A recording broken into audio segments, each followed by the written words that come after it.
എന്നിട്ട് പരീക്ഷയിൽ മാർക്ക് കുറഞ്ഞു, ഹിന്ദിയിൽ വളരെ ഗ്രേഡ് കുറഞ്ഞു പോയി. അപ്പൊ ടീച്ചർ എന്ത് ചെയ്യും? കുറഞ്ഞിട്ടുണ്ടെങ്കിൽ ടീച്ചർ ആ ചോദ്യം എന്താണെന്നും അല്ലെങ്കിൽ പിന്നെ ഉച്ച സമയങ്ങളിലെ ഇന്റർവെൽ സമയങ്ങളിലൊക്കെ ടീച്ചർ അടുത്ത് ചെന്നിട്ടുണ്ടെങ്കിൽ ടീച്ചർ ആ ചോദ്യത്തിന് അടുത്ത് ചെല്ലണം. ടീച്ചർ ക്ലാസ്സിലേക്ക് വരുന്ന സമയത്ത് വന്നിട്ട് ചിലപ്പോൾ ഉച്ചയ്ക്കൊക്കെ ഞങ്ങളുടെ പല വിഷയത്തിൻ്റെയും ടീച്ചർമാർ ക്ലാസ്സിൽ വരാറുണ്ട്.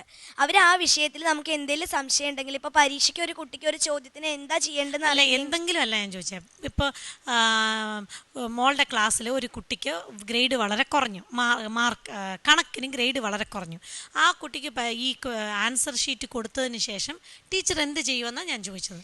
ടീച്ചർ ആ കുട്ടിക്ക് തെറ്റെന്താണെന്ന്, എന്തുകൊണ്ടാണ് ആ കുട്ടിയുടെ ആൻസർ എന്താണ് തെറ്റാൻ കാരണം എന്ന് മനസ്സിലാക്കി കൊടുക്കും. എന്നിട്ട് അത് എങ്ങനെ ചെയ്യേണ്ടതെന്നും പറഞ്ഞു. ഓരോരുത്തർക്കും പറഞ്ഞു കൊടുക്കുക, ഗ്രേഡ് കുറഞ്ഞ എല്ലാരെയും കൂട്ടിയിരുത്തി പറഞ്ഞു കൊടുക്കുക. ഗ്രേഡ് ഇപ്പൊ ഒരു ചിലപ്പോൾ അധികം പേരുടെ ഒന്നും അങ്ങനെ തെറ്റാറില്ല. കാരണം കണക്കിന് ആർക്കും ഗ്രേഡ് കുറഞ്ഞ് കിട്ടത്തില്ലേ?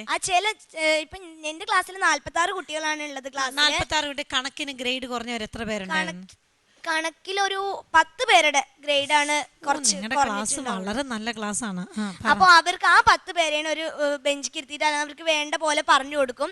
അപ്പോൾ എല്ലാ കുട്ടികൾക്കും മനസ്സിലാവും. ചിലപ്പോൾ ഈ ചില കുട്ടികൾക്ക് എത്ര കുറച്ച് പറഞ്ഞിട്ടുണ്ടെങ്കിലും പെട്ടെന്ന് മനസ്സിലാവാത്ത ചില കുട്ടികളുണ്ടാവും. അങ്ങനത്തെ കുട്ടികളെ ടീച്ചർ എന്ത് ചെയ്യും? അങ്ങനത്തെ കുട്ടികളെ ടീച്ചർ ഞങ്ങളുടെ വിദ്യാലയത്തിലെ മറ്റ് അധ്യാപകരുമായിട്ട് ചർച്ച ചെയ്തിട്ട് ഞങ്ങളുടെ കൈത്താങ് ക്ലാസ്സിലേക്ക് ഉൾപ്പെടുത്തുകയാണ് ചെയ്യാറ്. ഈ നിങ്ങൾ തോണി യാത്ര ഇങ്ങനെ നടത്തിക്കൊണ്ടിരിക്കുമ്പോൾ ഇപ്പോൾ എല്ലാ സംഭവങ്ങളും കഴിഞ്ഞു, അതിനുശേഷം കലിയെ ഈ തോണിയിൽ വെച്ച് കാണുക എന്ന് വിചാരിക്കുക, എന്താ കുട്ടി കലിയോട് പറയാ? എന്നാ കലി പോണ നമ്മൾ അവിടുന്ന് സ്വയംവരം കഴിഞ്ഞ് വരികയാണെന്നുള്ള ഇതാണ് പറയണ വെച്ചാ എന്താ ഇന്ന് അല്ല എന്നോട് പറയും പോലെയല്ല, കലിയോട് എന്താ പറയാ? ഞാൻ കലിയാ അല്ല നമുക്ക് അപ്പോൾ കലിയാണ് മുമ്പിലുള്ളതെന്ന് വിചാരിച്ചു എന്നെ തന്നെ സങ്കല്പിച്ചു. എന്നാൽ എന്നോട് എന്താ പറയാ? ഇന്നൊരു ശകുനപ്പീട പറ്റിയിട്ടുണ്ട്, ഞങ്ങൾ താങ്കൾ പോണ സ്ഥലത്തു നിന്നാണ് വരുന്നത്. അപ്പോൾ ഞാൻ അവിടെ സ്വയംവരമൊക്കെ കഴിഞ്ഞു, അവിടെ ഒരു വെറൊരു പുഴുവായ മനുഷ്യനെയാണ് കല്യാണം കഴിച്ചത് എന്ന് കലിയോട് ഞാൻ പറയും. ഇന്ന് ഒരു ശകുനപ്പീട പറ്റിയിട്ടുണ്ടെന്ന് ഞാൻ കലിയോട് പറയും. കലീനെ വിടില്ല എന്നല്ല, നമ്മളൊരു ഉപദേശം പറയാണ്. കലി എങ്ങനെയാണ് നമ്മളോട് പ്രതികരിക്കുക? എങ്ങനെയായിരിക്കും പ്രതികരിക്കുക? എങ്ങനെയാ പറഞ്ഞ കലിക്ക് കലി വിടുവോ നമ്മളെ?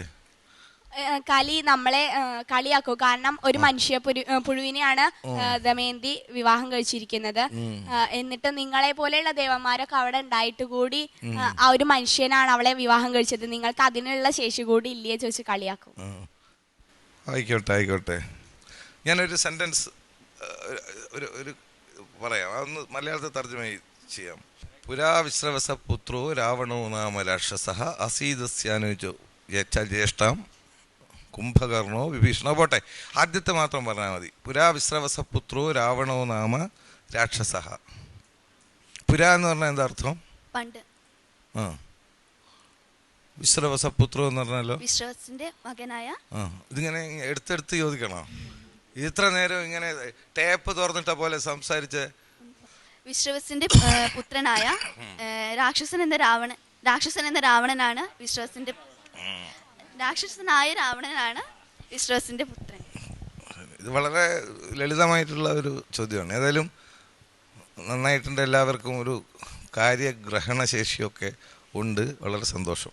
നേരത്തെ കല്യാണം കഴിക്കുന്നത് മോശമാണോ? എന്താണ് അഖിലയുടെ അഭിപ്രായം? നമുക്ക് കുറച്ചുകൂടി കാര്യങ്ങളൊക്കെ അറിയാനുള്ളൊരു കഴിവ് കുഞ്ഞു കുട്ടിയാകുമ്പോൾ തന്നെ കല്യാണം കഴിച്ചു വിട്ടു കഴിഞ്ഞാല്. എത്ര വയസ്സാകുമ്പോൾ കല്യാണം കഴിക്കുന്നതാണ് നല്ലത്? ഒരു 18-19 വയസ്സ്.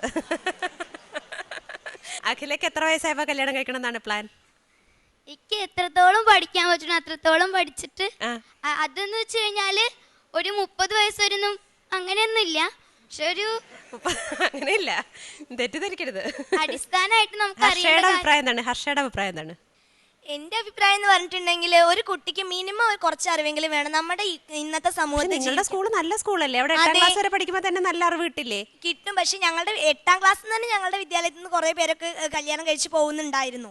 അപ്പൊ അതിന് ഒരു പരിധി വരെയൊക്കെ ഞങ്ങൾക്ക് നിർത്തലാക്കാൻ കഴിഞ്ഞിട്ടുണ്ട്, ബോധവത്കരണം രക്ഷിതാക്കൾക്ക് നൽകുന്നത് വഴി. അതല്ല, എന്നാലും 8ാം ക്ലാസ്സിൽ വരുമ്പോ തന്നെ ഏത് തരത്തിലുള്ള സ്കൂളിലെ കൂടെ പഠിച്ച കുട്ടികൾ ആരെങ്കിലും അങ്ങനെ വിവാഹിതരായി പോയിട്ടുണ്ടോ? ആ കുട്ടികളെ പിന്നീട് കാണാറുണ്ടോ? ആ കുട്ടികളെ കാണാറുണ്ട്. പക്ഷേ അവരൊക്കെ പറഞ്ഞിട്ടുണ്ടെങ്കിൽ വീട്ടിലെ സാഹചര്യം അത്തരത്തിലാണ്. ചില കുട്ടികൾക്ക് അച്ഛനുണ്ടായിരിക്കില്ല, അല്ലെങ്കിൽ വീട്ടിൽ എന്നും വഴക്കുള്ള വീടായിരിക്കും. അപ്പോൾ സ്വാഭാവികമായിട്ടും അങ്ങനത്തെ ഒരു നിലയിലാണ് നമ്മൾ ജീവിക്കുന്നത് വെച്ചാൽ ആരായാലും ആഗ്രഹിക്കുക അവിടുന്ന് രക്ഷപ്പെട്ടു പോകാനാണ്. അങ്ങനത്തെ കുട്ടികളാണ് ഇപ്പോൾ അവിടുന്ന് പോകുന്നുള്ളൂ. അപ്പോൾ എന്താണ് ഹർഷയുടെ അഭിപ്രായം? എന്താണ്, എത്ര വയസ്സിലാണ് പെൺകുട്ടികൾ വിവാഹം കഴിക്കുന്നത് നല്ലത്? ഒരു ഡിഗ്രിയെങ്കിലും കഴിഞ്ഞാതെ പെൺകുട്ടികൾ വിവാഹം കഴിക്കുന്നതോട് ഞാൻ യോജിക്കുന്നില്ല. നിങ്ങൾക്കൊരു സ്കൂളിലൊരു മാഗസിൻ ഉണ്ട് എന്ന് ഞാൻ വിചാരിക്കുന്നു. ഉണ്ട്. കയ്യെഴുത്ത് മാസികയുണ്ടോ? ഉണ്ട്. ഉണ്ട്. അതിൽ കഥകളും കവിതകളും എഴുതുന്ന ആരെങ്കിലും ഇപ്പോൾ ഇവിടെ വന്നിട്ടുണ്ട്? ഞാൻ എഴുതാറുണ്ട്, പിന്നെ നീമ ചേച്ചി എഴുതാറുണ്ട്, അഖിൽ എഴുതാറുണ്ട്, നൗറിന്. അപ്പൊ എല്ലാവരും എഴുത്തുകാരാണ്. നിങ്ങൾ എന്താ പ്രധാനമായിട്ട് എഴുതുന്നത്? എനിക്ക് ഏറ്റവും കൂടുതൽ എഴുതാൻ ഇഷ്ടം കവിതകളാ. ഒരു കവിത, മോൾ എഴുതിയ കവിതയുടെ ഒരു 4 വരി ചൊല്ലാമോ? അങ്ങു കിഴക്കൻ മലകളിൽ സൈരന്ത്രി വനങ്ങളിൽ നിശബ്ദമൊരായിരം ചോലവനങ്ങളിൽ ഉണർന്നുയിർക്കൊള്ളുന്നിൻ പുഴ ഇൻ ഗ്രാമത്തിൻ ജീവനാടിയാം പുഴ. നന്നായിരിക്കുന്നു, വളരെ നന്നായിരിക്കുന്നു, അഭിനന്ദനം കേട്ടോ. ഈ കഴിവുകൾ വികസിപ്പിച്ചെടുക്കാനായിട്ട് ശ്രമിക്കണം എല്ലാവരും. ഈ കുന്തിപ്പുഴയിലൂടെ നമുക്കൊരു ബോട്ട് സർവീസ് ആരംഭിക്കുന്നതിനെ കുറിച്ച് എന്താണ് സ്കൂൾ തലത്തിൽ ചിന്തിക്കാത്തത് എന്ന് പെട്ടെന്ന് ചോദിക്കാൻ തോന്നുന്നു. എത്തിങ്കാന മാനേജ്മെന്റിന്റെ കീഴിൽ തന്നെയാണ് ഇപ്പോൾ തോണികളുള്ളത്. 2 തോണികൾ എത്തിങ്കാന ഇറക്കിയത് തന്നെയാണ് അന്നൊന്നും. പിന്നെ ഇപ്പോൾ പാലം പാസ്സായിട്ടുണ്ട്. ഈ മാർച്ച് ആകുമ്പോഴേക്ക് പാലമാകും എന്നാണ് അധികൃതർ പറഞ്ഞിട്ടുള്ളത്. ഹർഷശ്രീ ഈ സമീപകാലത്ത് ഒരു വളരെ പ്രമുഖയായ രാഷ്ട്രീയ നേതാവിനെ മോചിപ്പിച്ചല്ലോ തടവറയിൽ നിന്ന്. ആരായിരുന്നു? എവിടെയായിരുന്നു? എവിടെയാ അത്? എവിടെയാ? മറ്റാരെങ്കിലും? മ്യാൻമാർ. ആങ് സാൻ സ്യൂചി എന്ന മ്യാൻമറിലെ ഒരു തടവുകാരി, പ്രമുഖയായ ഒരു രാഷ്ട്രീയ പ്രവർത്തകയാണ് തടവിൽ നിന്ന് മോചിപ്പിച്ചത്. നിങ്ങളുടെ മുമ്പിൽ ഞാൻ ജനാധിപത്യത്തെയും അതുപോലെ തന്നെ രാജഭരണത്തെയും വച്ചാൽ നിങ്ങൾ ഏതാ സ്വീകരിക്കുക? ജനാധിപത്യം. എന്തുകൊണ്ട്? ജനങ്ങൾ അവരുടെ ആവശ്യങ്ങൾ നിർത്തുന്നതിന് വേണ്ടി ജനങ്ങളാൽ തിരഞ്ഞെടുക്കപ്പെടുന്ന ഒരു ഭരണരീതിയാണ് ജനാധിപത്യം. തീർച്ചയായും എൻ്റെ അഭിപ്രായത്തിൽ ജനാധിപത്യം തന്നെയാണ് ഒരു രാജ്യത്തിന് നല്ലത്. രാജഭരണം എന്ന് പറഞ്ഞിട്ടുണ്ടെങ്കിൽ ഒരു വലിയ വ്യക്തിയുടെ കീഴിൽ എല്ലാവരും ഇങ്ങനെ അവരുടെ റൂൾസിനെ മാത്രം അനുകരിച്ചുകൊണ്ട് ജീവിക്കുന്ന ഒരു ശൈലി എനിക്കിഷ്ടമല്ല. ഇനി PTM യത്തീംഖാന ഹയർ സെക്കൻഡറി സ്കൂളിന്റെ ഗ്രേഡ്സ് അറിയാനുള്ള സമയമാണ്.